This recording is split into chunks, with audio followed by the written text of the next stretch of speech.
Praise the lord. ఈ రోజు దేవుని వాక్యము, దేవునికి చెందిన జీవితం. వారు నా వారయుందురు, నేనే యెహోవాను. సంఖ్యాకాండము 3వ అధ్యాయం 13వ వచనం.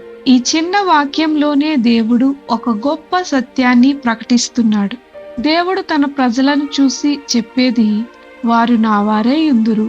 ఇది కేవలం మాట కాదు, ఇది సంబంధపు ప్రకటన. దేవుడు మనలను సృష్టించిన వాడే కాదు, మనలను ఎంచుకున్నవాడు కూడా.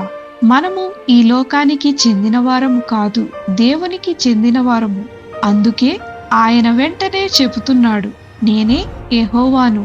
అంటే నేను నమ్మదగిన దేవుడిని, నేనే అధికారము కలిగిన వాడిని, నేనే నిన్ను విడువని దేవుడను. దేవునికి చెందిన వారమైతే మన జీవితం వేరుగా ఉండాలి. మన మాటలు, పనులు, ఆలోచనలు దేవుని మహిమను ప్రతిబింబించాలి.